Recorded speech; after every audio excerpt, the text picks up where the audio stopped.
Good day guys, nice to have you here. Today we'll talk about the important things you have to know about playing on the XP lane. We're going to talk about the basics and advanced techniques you can try to win more games as an XP laner. I took time in dissecting the guide in order to turn it into something short yet informative. If I somehow missed some important details, do let me know in the comment section below. And if you'd like more content like this, be sure to hit like, share, and if you haven't yet, subscribe to the channel. Bushes aren't just used for ganking, especially the ones on the side lanes. One of the most unused techniques is utilizing it in order to minimize minimap visuals. Even in Mythical Glory, some players still do not practice proper minimap invisibility. As much as possible, hide in bushes whenever you are not doing anything. The only time you should step out of the bush is to last hit minions in order to gain experience and gold, or to harass the opposing side laner in order to deny them of experience and gold. Minimizing your visibility on the minimap will help prevent ganks, or at least make it more challenging for your enemies to read the map. This technique is, however, most useful in solo queue. Against 5-man teams though, not so much, especially if they have open mic communication. If the bushes on the edge of the side lanes are utilized mostly in order to minimize visibility on the minimap, the bushes closer to the river or the jungle are utilized by enemies to gank the XP laner. With that being said, it's wise to try and stay away from that side of the lane because it's a very easy spot to hide into for your enemies. The turtle first spawns closer to the XP lane. This makes it very important to ensure that you either outlevel the enemy XP laner or delay their progress by using techniques such as lane cutting, rush clearing, lane freezing, and denying. Later we'll talk about those techniques further, so make sure to stay tuned. Each minion wave during the first 5 minutes of the game is accompanied by a siege minion that provides bonus experience. Within the first 5 minutes of the game, 10 waves with such bonus experience will be summoned. 2 waves per minute will spawn.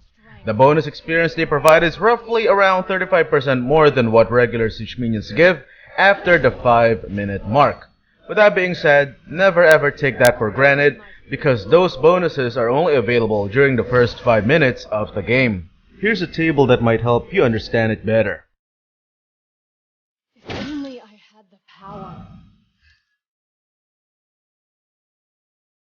Last hitting minions is very important. While it's true that passively killing minions will give you gold still, if you last hit minions, you'll be able to take advantage of 100% gold earnings. It may not seem much individually, but if you compare how much gold is gained passively versus with last hits, you'll soon realize how important it is.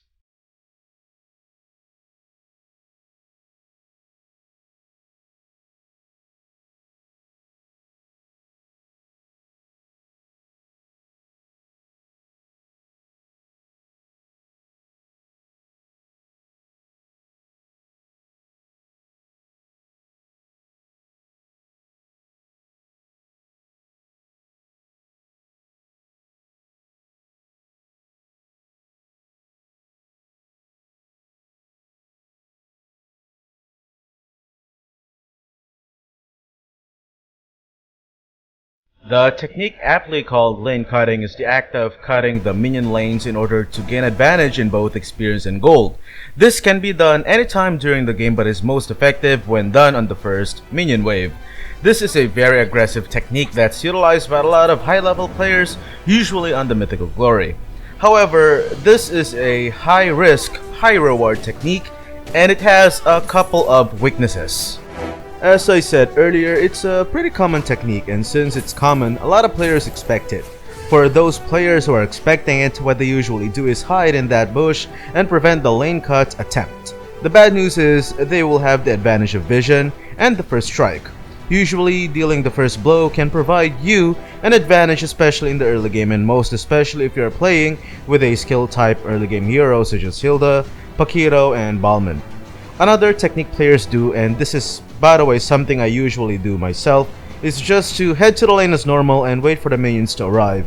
Then check the minimap for any lane cut attempts. Since you are close to the wave still, you'll be able to disrupt the enemy hero's cutting and will give you an advantage in HP, and it can even help you delay their XP and gold gain in case they fail to wipe out your minion waves. If they fail, that'll open up a good opportunity for establishing an excellent lane freeze, which is one of my favorite techniques, which I will discuss shortly.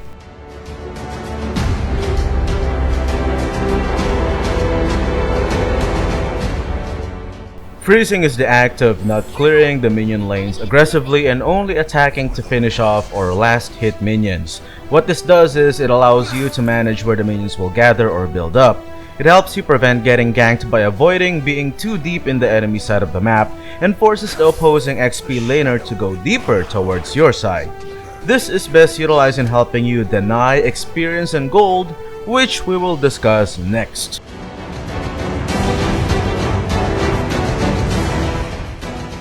Since attacking your own units is not possible in Mobile Legends, the only way of denying the enemies of experience and gold is by zoning them out.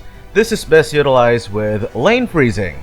The trick is you freeze the lane and allow the enemy minions to lower the HP of your minions, and once their HP is low enough, play aggressively and start attacking the enemy in order to drive them away from the area or zone where they can gain experience and gold.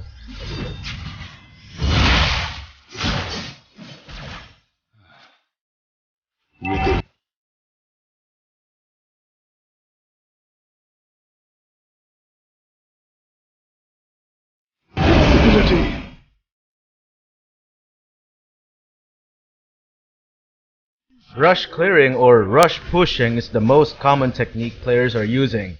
Just literally rush or clear the minions quickly in order to build up and destroy the turrets. That's it. However, keep in mind that last hitting minions is still a necessity. With practice, you'll be able to clear quickly and efficiently, yet be able to last hit the minions.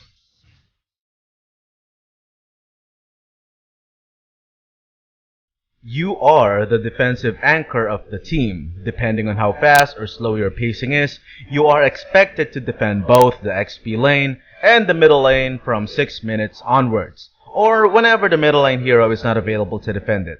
As the game progresses though, it will be your job to maintain the integrity of all lanes. You pretty much become the primary defenders of all lanes. As much as possible, make sure to push minions until they reach the division of the map, or the center of the map.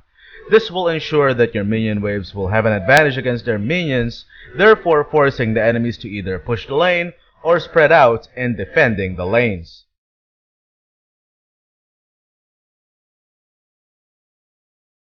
This is pretty self-explanatory. I just included this here to put more emphasis on how important your role is in lane pushing.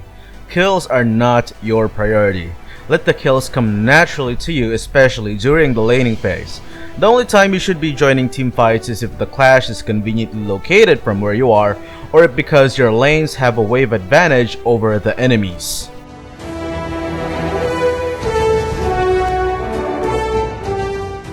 Split pushing is also a well-known technique and is most useful when your team already has an advantage over the enemies. Instead of joining your allies, push one of the side lanes alone. For best results, utilize this technique while the Lord is summoned to your side. That way, you'll be able to force the enemy team to disperse their defenses and weaken each lane's defense.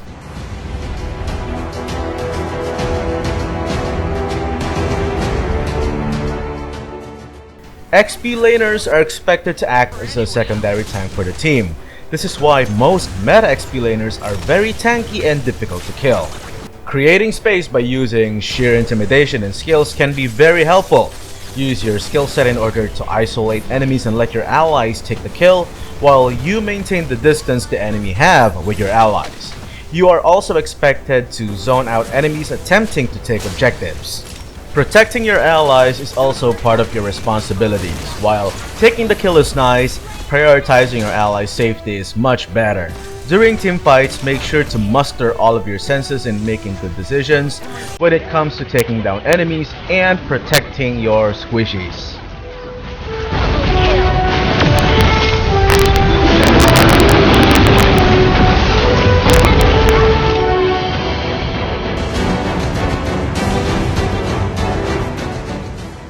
Most XP laners are played with a combination of damage and defensive equipment, usually a ratio of 2 damage equipment to 4 defensive equipment, especially since most XP laners become stronger the longer the team fight lasts, such as Tamus, Esmeralda, and Yu Zhong.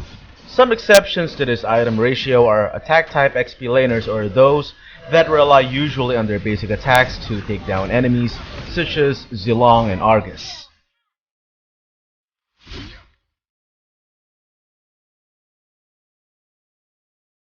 Remember that you are much tankier than some of your allies, and despite being tankier, you also have the ability to deal tremendous damage. Use that to your advantage and take down squishy damage dealers such as mages, marksmen, and in some situations, assassins.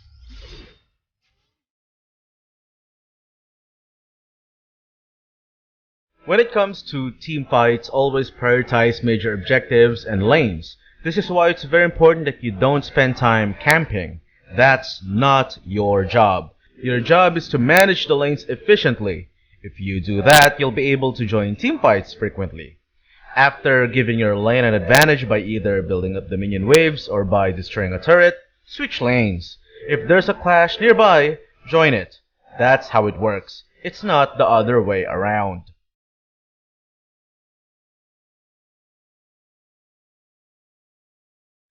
Like I said earlier, you are technically the secondary tank of the team, or in some cases, the primary tank of the team. So it's important that you secure the perimeter by driving enemies away from major objectives, such as the turtle and the lord. Hide in bushes and provide vision to your allies.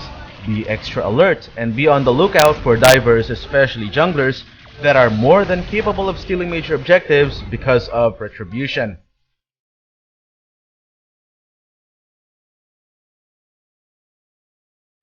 In the event that your team lost a clash and the enemy team decided to take the turtle or the lord, take advantage of your hero's survivability and try to steal the objective. There are very few heroes that are capable of stealing objectives. Xborg, Balmond, and Diroth, just to name some, are perfect examples. There are other heroes like them. Comment them down below if you can think of any.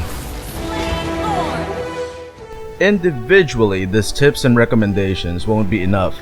You have to combine most, if not all, of these techniques. And remember that without map awareness and field awareness, all of these recommendations will be worthless. Do you have any other suggestions I might have missed? Leave your thoughts in the comment section below, and if you haven't yet, don't forget to hit like, share, and subscribe to the channel. Stay safe, everyone. Peace.